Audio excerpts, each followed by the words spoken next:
Hello दोस्तों, आपका हमारे YouTube चैनल में स्वागत है। दोस्तों आज हम आपको एंटीबॉडी की स्ट्रक्चर अच्छी तरह से समझाने वाले हैं। एंटीजन और एंटीबॉडी आपस में रिएक्ट करते हैं तो ये पूरी तरह से आपस में क्रिया नहीं करते, बल्कि इनके कुछ हिस्से होते हैं, कुछ भाग होते हैं जो आपस में क्रिया करते हैं और उन्हीं के नाम अक्सर एग्जाम में सीधे सीधे पूछ लिए जाते हैं। तो आप सबसे पहले उनके नाम देख लीजिए। एंटीजन का जो भाग एंटीबॉडी से क्रिया करता है उसको एपिटोप कहते हैं, ध्यान रखना।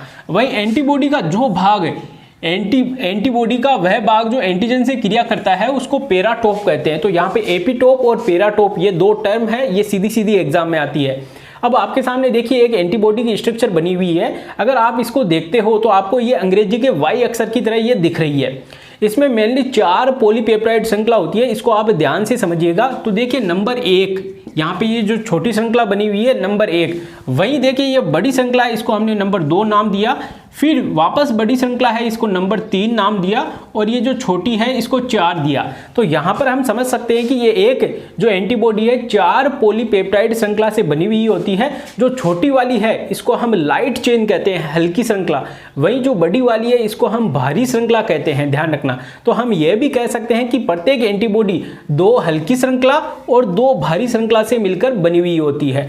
अगर हम इसके 2 हिस्से करें तो आप देख सकते हो, अगर इसके हम 2 हिस्से करें तो एक हिस्सा ये हो गया जिसके अंदर एक भारी श्रृंखला और एक हल्की श्रृंखला आ गई, वहीं दूसरा हिस्सा जिसके अंदर एक भारी और एक हल्की श्रृंखला आ गई। तो इस तरह एक हिस्से को हम डाइमर या द्विलक कह सकते हैं। तो इस तरह से हम कह सकते हैं कि एक एंटीबॉडी के अंदर 2 डाइमर होते हैं, 2 द्विलक होते हैं और ये आपस में देखिए ये दोनों द्विलक है। जो बड़ी भारी श्रृंखलाएं आप देख सकते हो यहाँ पे डाइसल्फाइड बॉन्ड से आपस में जुड़ी हुई होती है। जो 2 द्विलक या डाइमर या 2 भारी श्रृंखलाएं आपस में किससे जुड़ी हुई होती है? डाइसल्फाइड बॉन्ड से जुड़ी हुई होती है।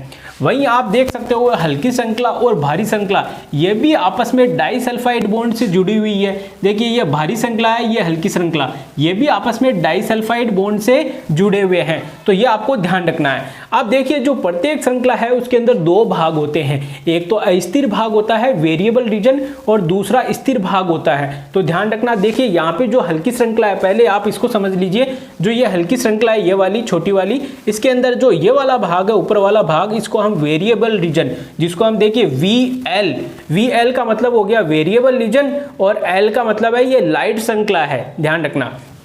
तो इसके भी देखिए 2 भाग हो गए, लाइट चेन के 2 भाग है। ये जो ऊपर वाला भाग है इतना सा, इसको हम वेरिएबल भाग कहते हैं। ये वाला भी अब देखिए हेवी श्रृंखला है, उसका भी ये भाग है जो वेरिएबल रीजन कहलाता है, इतना सा, ठीक है। अब यहाँ पे जो लाइट चेन का ये नीचे वाला भाग है इसको हम कांस्टेंट भाग, स्थिर भाग कहते हैं। वहीं इस भारी श्रृंखला के अंदर इस भाग को छोड़ के बाकी का जो भाग है ये वाला, इसको भी हम कांस्टेंट वाला भाग, स्थिर भाग कहते हैं। अब जो ये वेरिएबल वाला भाग है इसके अंदर ही एंटीजन आके जुड़ता है, ध्यान रखना। जो एंटीजन क्रिया करता है वास्तव में जो ये वेरिएबल पार्ट होता है इसी से आकर क्रिया करता है। इसको देखिए एंटीजन बाइंडिंग साइट भी हम कहते हैं। साथ में आप ध्यान रखना इसको FAB पार्ट भी कहते हैं। क्या कहते हैं?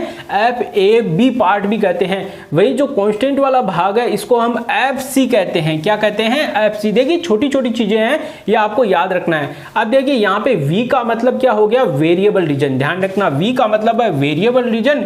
वहीं L जहां पे लिखा हुआ है उसका मतलब है लाइट चेन और जहां पे H लिखा हुआ है उसका मतलब है हेवी। तो यहाँ पे आप देख सकते हो एक लाइट श्रृंखला के 2 पार्ट है, जिसको हमने एक को नाम, ऊपर वाला हिस्सा है इसको नाम दिया VL और वही नीचे वाला, ये नीचे वाला क्योंकि कांस्टेंट है इसलिए इसको नाम हमने दे दिया C और L का मतलब है लाइट, तो यहाँ पे नाम दे दिया CL। वहीं आप देख सकते हो यहाँ पे जो भारी श्रृंखला है, बड़ी वाली श्रृंखलाएं, लंबी श्रृंखलाएं, इनके अंदर भी एक वेरिएबल पार्ट है और नीचे वाले है जो इनके कांस्टेंट पार्ट, स्थिर भाग है। अब देखिए जो वेरिएबल वाले पार्ट है ना, आपको ध्यान रखना है वो पॉलीपेप्टाइड श्रृंखला के NH2 हिस्सा है, जहां पे देखिए आप देख सकते हो NH2 लिखा हुआ है, तो NH2 की तरफ है ये वेरिएबल वाले पार्ट। वहीं जो कांस्टेंट पार्ट है वो यहाँ पे देखिए अम्ल है, अम्ल की तरफ है ये कांस्टेंट वाले पार्ट, आप देख सकते हो, ठीक है। अब देखना यहाँ पे बीच वाला जो पार्ट है इसको कहते हैं हिंज। क्या कहते हैं? हिंज या कब्जा या हिंज। और यहीं से एंटीबॉडी निर्माण होना प्रारंभ होती है। ये एक लचीला भाग होता है जो यहाँ पर एंटीजन बाइंडिंग साइट पर एंटीजन के रिएक्शन में हेल्प करता है। उसको यहाँ पे बंद बनाने में ये हिंज वाला पार्ट है वो हेल्प करता है। तो ये एक तरह से ये कंप्लीट एंटीबॉडी है। अब दोस्तों आपको साथ में बता दें, जो ये लंबी श्रृंखला है ना, ये 440 अमीनो अम्लों से बनी हुई होती है, 440 अम्लों से। वहीं जो ये लाइट श्रृंखला है ये 220 अमीनो अम्लों से मिलकर बनी हुई होती है। तो ये एंटीजन और एंटीबॉडी आपस में यहाँ पर क्रिया करते हैं। तो ये अब आपको अच्छी तरह से ये समझ में आ गई होगी। दोस्तों अगर वीडियो अच्छा लगा हो तो इसको लाइक करिए, ज़्यादा से ज़्यादा शेयर करिए। धन्यवाद दोस्तों।